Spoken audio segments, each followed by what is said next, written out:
de Jésus. Comme je l'ai dit, certaines erreurs ont besoin d'être corrigées. Certaines choses que tu constates comme erreurs dans ta vie ont besoin d'être remises en place. Et c'est la prière qui engendre un type d'ordre. Quand les gens ne prient pas, ils subissent toutes sortes de désordres. Et il n'y a pas un homme de prière qui n'est pas un homme d'impact. Il n'y en a pas. Qui produit l'impact sur cette terre-là, qui n'est pas un homme de prière. Dans le royaume de Dieu en tout cas. Sur la terre, il y a ces principes, il y a un ordre. Si tu ne respectes pas ça, tu ne pourras rien avoir. Un ordre. C'est pourquoi est-ce que tu peux voir les gens comme Lazare qui ont marché avec Dieu. Comment je le sais? La Bible déclare qu'après sa mort, il était dans le sein d'Abraham. Ça veut dire qu'il avait Dieu dans son cœur. Mais sur la terre, il a vécu comme un misérable. Pourtant, son papa était propriétaire de l'or et l'argent. Et il peut arriver souvent que des enfants de Dieu vivent comme ça, ne sachant pas, n'est-ce pas, ce qui est leur portion. Ceux qui connaissent ça, qui comprennent le principe ou le protocole de la prière, ils obtiennent des résultats. Et c'est les gens qui sont consciencieux, qui sont sérieux dans la prière là. C'est eux qui voient les résultats. Et je vais prier que jusqu'à ce qu'on finisse cet enseignement là, que Dieu te donne des résultats tangibles de tes prières. Et c'est possible.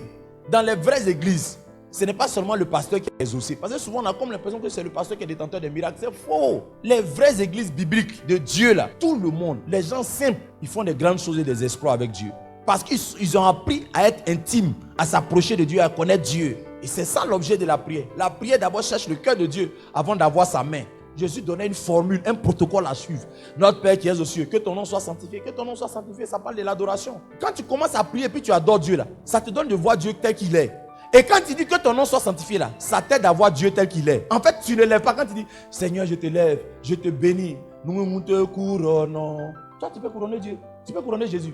C'est pas maintenant que quand tu dis nous te couronnons, nous te proclamons roi. Est-ce que ça veut dire que c'est maintenant Dieu est en haut là-bas, il dit Jésus est roi? Il est roi il y a longtemps. C'est pourquoi toi tu le vois comme roi. C'est pourquoi toi tu le vois comme il y a une couronne. Que tu as besoin de dire ça.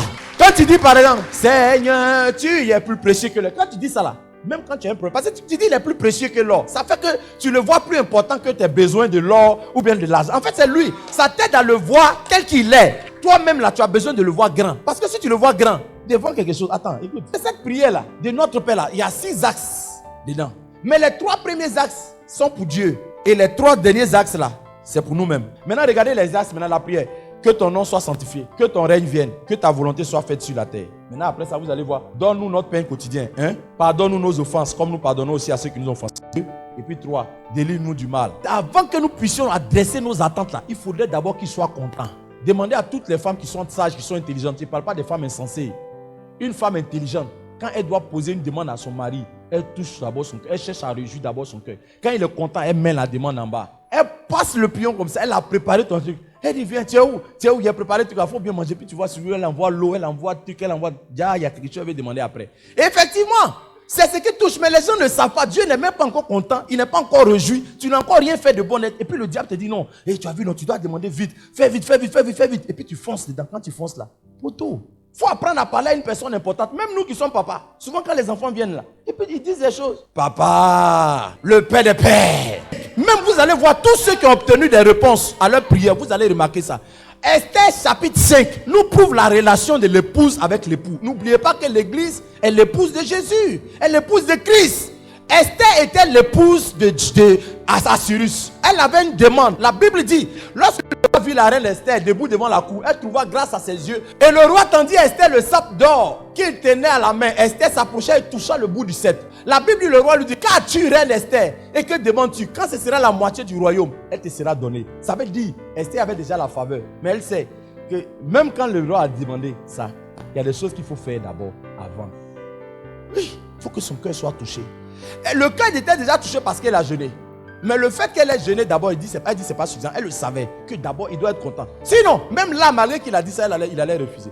Regarde ce qu'elle fait. Esther répondit, si le roi trouve bon que le roi vienne aujourd'hui avec Aman au festin que je lui ai préparé. Alors le roi dit, allez tout de suite appeler Aman. Cherchez Aman. Comme le désir Esther, le roi se rendit avec Aman au festin qu'Esther avait préparé. Et pendant qu'on buvait le vin, le roi dit, quelle est ta demande? Ça veut dire que pendant qu'il était content, pendant que son cœur est touché, il dit, tu veux quoi? Il y a des enfants de Dieu, ils n'ont même pas encore ouvert la bouche. Dieu leur demande, tu veux quoi?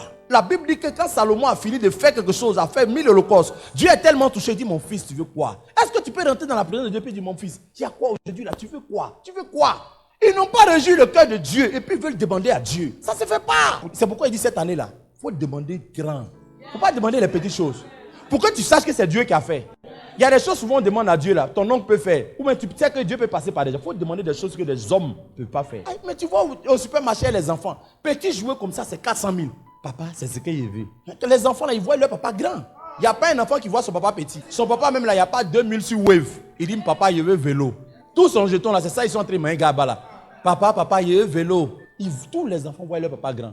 Mais pourquoi toi, enfant de Dieu, tu vois ton Dieu petit comme ça? Tu vois leur demande même les petites choses. C'est petit, les petites choses. Si je n'ai jamais prié pour dire Seigneur, je veux ton servir, je veux ton pasteur, je veux ton serviteur, je veux te représenter. Ça, c'est les plus grandes demandes.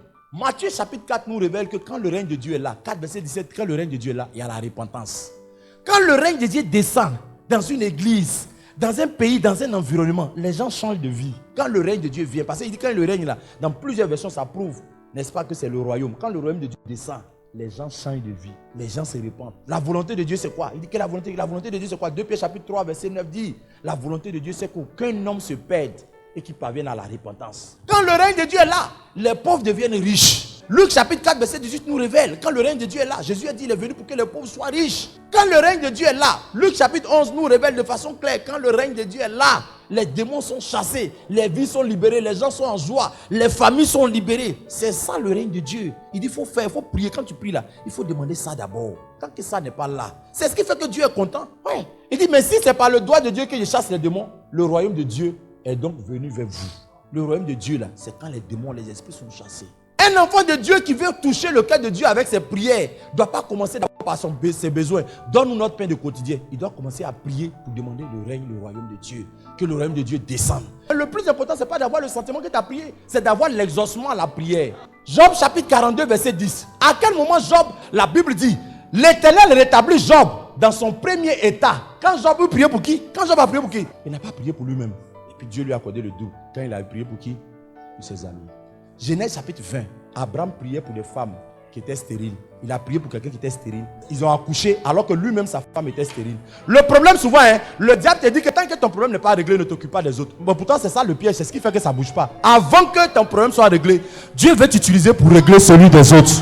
C'est pourquoi souvent dans les églises, on a comme l'impression que le pasteur est le plus riche, c'est celui ça va. Parce que c'est ça notre travail, on passe notre temps à prier pour les autres. C'est pourquoi Dieu nous donne des choses sans qu'on demande. Maintenant, toi, comme le diable connaît ses principes et puis il ne veut pas que tu sois exaucé là. Dès que tu fléchis genoux net, tu commences pour toi maintenant. Mon travail, Seigneur, regarde mon dossier qui est déposé là. On m'appelle. Ah, qu'on m'appelle. Ah, qu'on m'appelle. Maintenant, quand tu veux prier pour les autres, maintenant, tu as sommeil. La Bible dit celui qui arrose sera arrosé. Quand tu arroses les autres, on t'arrose aussi. La Bible dit cette demande de Salomon. Donc, il a rejoui le cœur de Dieu. Dieu était content maintenant. Je te donnerai en outre ce que tu n'as pas demandé. Est-ce qu'on peut arriver à cette dimension où Dieu nous donne des choses qu'on n'a pas demandées? Tu dis, Seigneur, je veux un travail. Dieu te donne une position. Tu dis, non, Seigneur, je veux me marier. Il ne te donne pas seulement un mariage, il te donne un bon mari. Acte chapitre 4, les premiers disciples. Vous n'avez pas l'impression que les premiers disciples de l'église là, on a l'impression que les gars ne travaillaient pas. Tous les travailleurs, on a l'impression qu'ils étaient à l'église. On dit peut-être seulement à l'église. Moi, hier, je me suis dit, mais Seigneur, ceux-là, ils ne travaillaient pas ou bien? Près de 5 000, 8 000 personnes, on dit, mais ils sont devenus jusqu'à 300 000 personnes. On dit, ils ne travaillaient pas. Si, tu as vu, on regarde leur prière. Donne à tes serviteurs de prêcher, que les gens soient gagnés. Ça veut dire qu'ils ont commencé à prier les prières du quoi? Du royaume. Que ton règne vienne, que ta volonté soit faite. Les apôtres rendaient avec beaucoup de force témoignage de la résurrection du Seigneur Jésus de Nazareth. Et une grande grâce. Quand l'église a commencé à prier ça, une grande grâce. Quand on dit grâce, c'est des choses qu'ils ne méritaient pas. Tout le monde dans l'église a commencé à expérimenter. La grâce, en fait, des choses que tu ne mérites pas dans l'église. Tout le monde, on dit sur eux tous. C'est français. Et la Bible dit car il n'y avait parmi eux aucun indigent. C'est quelle église où il n'y a même pas un seul pauvre? Pourquoi? Leur prière c'était pour avancer le royaume de Dieu. Et regardez comment le jardin est grand. Mais Dieu a fait en sorte que Ève se retrouve là où Adam. Il n'a même pas fait des jours. On dit Dieu l'a fait défiler. Dès qu'elle commence à marcher, net à la voir là, Adam. Il n'a pas envoyé loin pour dire Adam va chercher. Adam n'a pas cherché. Il est calé quelque part. Sa femme passe. Il dit petit.